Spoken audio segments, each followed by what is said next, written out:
It's a hands-on concept. That would be one of them. That would be more along the building end, but within the building contract, there are several different things that take place. There's the demolition side of it, there's the building construction side of it.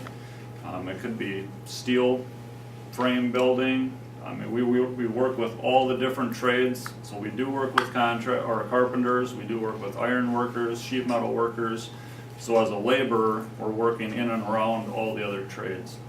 Operators, actually with our training, we actually take our apprentice pipe layers, which is the class that Reggie is in right now, is our pipe class. It is our longest class. It is a three-week class.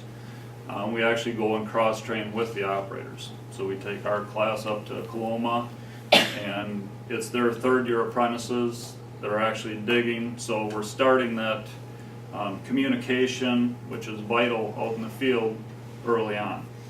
So the training is actually done where you're actually going to be doing it out in the field. So our sewer and water type classes, it's very important that the laborer that's put in the pipe in the ground, so we're doing mainline sewer, water, storm sewer pipe, very important that the operator and that laborer in the hole have that communication right off the bat.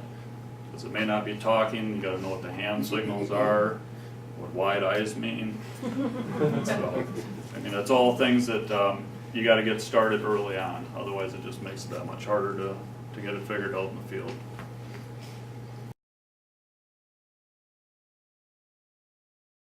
Heavy highway is going to be your concrete, your paving, interstates, asphalt work, anything like that is going to generally fall under a heavy highway contract.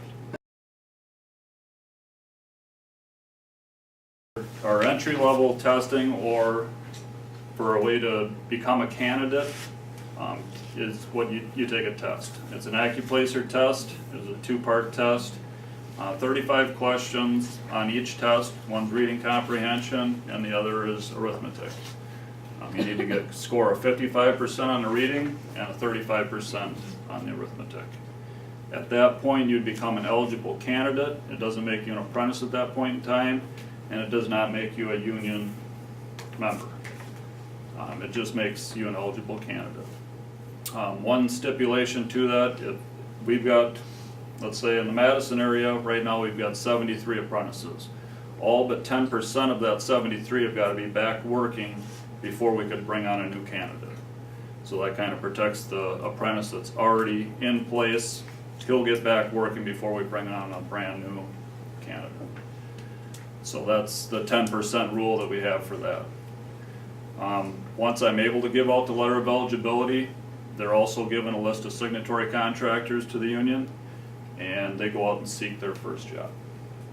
And once they find their first job with either a building, heavy highway, or sewer water contractor, they come back to me.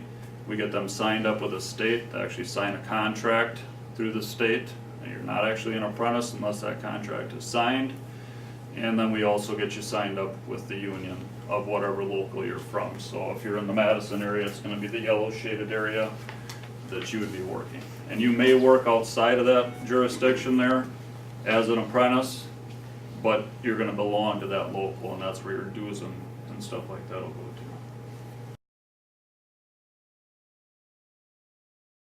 to. We pay them mileage to come down.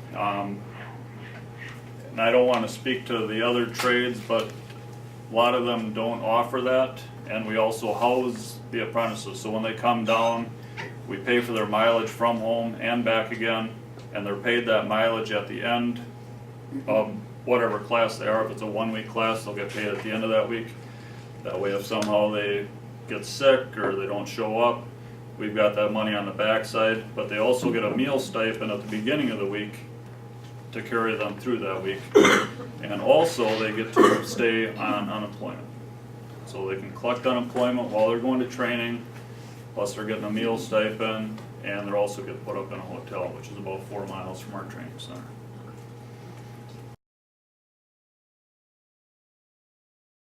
I will discuss with them. I'm not going to find the job for them. You know, that's part of the hunger part of it. If you're hungry to get a job, you're gonna go out and get the job. And that's kind of, we wanna make them responsible. They gotta give me their time every month.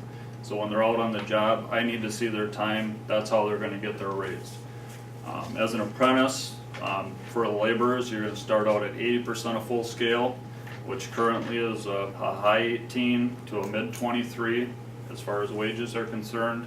And above that is your pension, insurance, and health. So a good rate starting out, and every 1,000 hours of your working, you'll go up 5%. So their first 1,000 hours of work, they'll get an increase of 5%. I'll send them out a new wage statement. I also send that to their contractor, so they know what they should be paying that apprentice.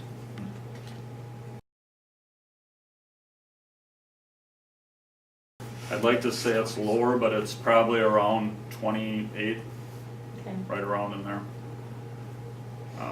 We've been, definitely marketing the high schools, trying to get that, at least that thought in their mind early on.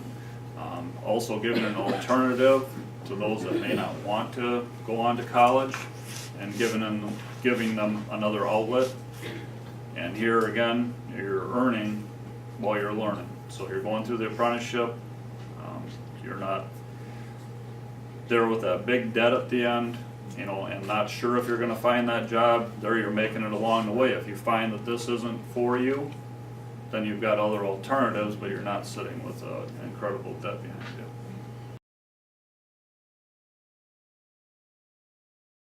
Yes, definitely. I mean, from an insurance standpoint, that's a lot of times crippling to a contractor. A lot of times they won't bring you on if you do not have a good driving record. And Reggie will attest to that. He's kept his CDL, and that's another thing that I really push, is the CDL.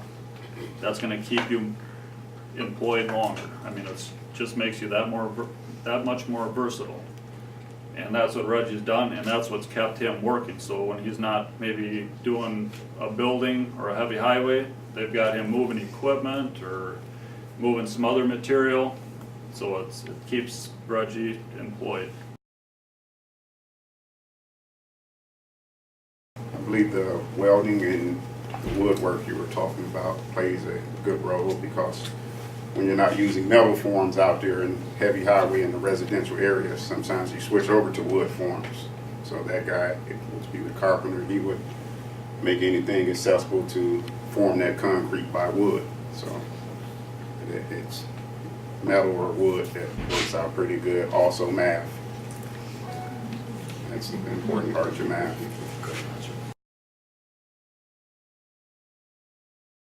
Last year we had 573 statewide tests. About 20 of those were placed last year, 20% of those. So we brought on just over 113 new apprentices last year. Very good year.